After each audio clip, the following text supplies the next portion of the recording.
ننادي حين تختلق الحنايا. அஸ்ஸலாமு அலைக்கும் வரஹ்மத்துல்லாஹி வபரகாத்துஹு. பிரியமான சகோதரர்களே, சகோதரிகளே, அல்லாஹ் இங்கே ஒரு விஷயத்தை நபி ஸல்லல்லாஹு அலைஹி வஸல்லம் அவர்கள் மூலமாக இந்த உம்மத்துக்கு அல்லாஹ் அறிவிக்கிறான். என்ன விஷயம் அப்படின்னு சொன்னா, ஹஸரத் இப்ராஹிம் அலைஹிஸ்ஸலாத்து வஸ்ஸலாம் அவர்களுடைய காலத்தில் நடந்த ஒரு சம்பவத்தை அல்லாஹ் இந்த வசனத்திலே விவரிக்கிறான். என்ன சம்பவம் அப்படின்னு சொன்னா, நபிகளாருக்கு அல்லாஹ் அறிவிக்கிறான், நபியும் அந்த இப்ராஹிம் இப்ராஹிம் அலைஹிஸ்ஸலாத்து வஸ்ஸலாம் அவர்களிடத்திலே வந்த விருந்தினர்களை பற்றி நாம் உங்களுக்கு அறிவிக்கிறோம் என்பதாக அல்லாஹ் சொல்றான்.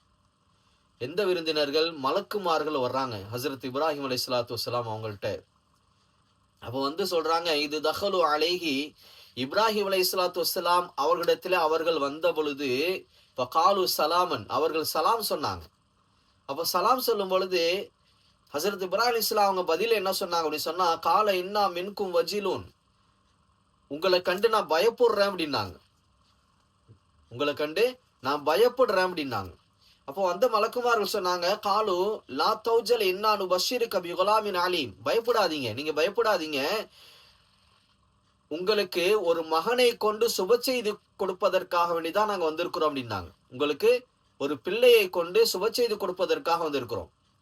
ஹஸரத் இப்ராஹிம் அலைஹிஸ்ஸலாத்து வஸ்ஸலாம் அவங்களுக்கு நீண்ட நாட்களாக குழந்தை கிடையாது, பிள்ளை கிடையாது.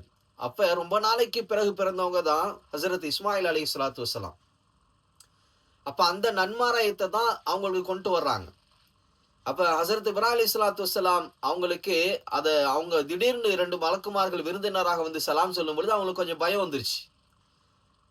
இப்ப அந்த மலக்குமார்கள் கூட ஹஸரத் இப்ராஹிம் அலைஹிஸ்ஸலாத்து வஸ்ஸலாம் அவர்களுக்கு சுப செய்தி கொடுத்து விட்டு ஹஸரத் லூத் அலைஹிஸ்ஸலாத்து வஸ்ஸலாம் அவர்களுடைய சமுதாயத்தை அழிப்பதற்காக வேண்டிதான் அவர்கள் போறாங்க. அப்ப இதுக்கு இடையில தான் இவங்களுக்கு சுப செய்தியை அவங்க கொடுப்பதாக அல்லாஹ் இந்த குர்ஆன் வசனத்துல சொல்லி காட்டுறான். அப்ப அவங்க சொல்றாங்க, காலா பஷர்து மூனி அலா அம்மசனியல் கிபரு ஃபபிம துபஷிரூன், எனக்கு வயசாயிடுச்சு, ரொம்ப வயசாயிடுச்சு, கிழவனாயிட்டேன் நானு, இதற்கு பின்னால எனக்கு ஒரு மகனை கொண்டு நீங்க சுப செய்தி கொடுக்க போறீங்களா அப்படின்னு சொல்லி கேட்கிறாங்க, ஆச்சரியத்தோடு கேட்கிறாங்க. வந்த மலக்குமார்கள் சொல்றாங்க, ஃபலா தகுன் மினல் கானிதீன், நீங்க நிராசை அடையாதீங்க அப்படின்னு சொல்லிட்டு அவங்க சொல்றாங்க.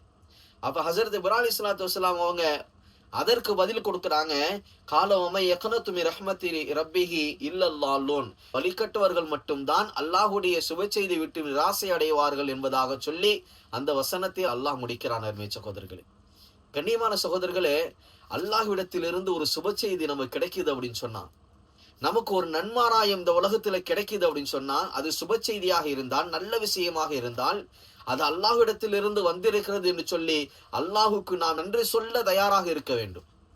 அல்லாஹுக்கு நன்றி சொல்லிவிட்டு அந்த நன்மாராயத்தை நாம் முழுவதுமாக ஏற்றுக்கொள்ள வேண்டும். இதைதான் இந்த வசனம் நமக்கு அறிவுறுத்துகிறது. அருமை சகோதரர்களே, அல்லாஹ் ஒரு விஷயத்தை நம்ம கொடுக்கிறான் அப்படின்னு சொன்னா, கொடுப்பதாக வாக்களிக்கிறான் அப்படின்னு சொன்னா, அதை விட்டு நாம் நிராசையாகி விடக்கூடாது. இது எப்படி நமக்கு கிடைக்கும், நமக்கெல்லாம் அது கிடைக்குமா, இப்படிங்கிற விஷயத்தை, இப்படிங்கிற ஏக்கத்தை நம்ம கொண்டு வரக்கூடாது. அல்லாஹ் நமக்கு கொடுத்த இந்த விஷயம் நன்மாராயம், நல்ல விஷயம், அதை முழுமையாக நாம் ஏற்றுக்கொள்ள வேண்டும் என்பதை தான் இந்த வசனம் நமக்கு அறிவுறுத்துகிறது. அருமை சகோதரர்களே, எல்லாம் வல்ல அல்லாஹு ஜல்ல ஷானுஹு தஆலா அவனுடைய நன்மாராயத்தை, அவனுடைய சுப செய்தியை மோமின்கள் அனைவர்களுக்கும் தந்தருள் புரிவானாக.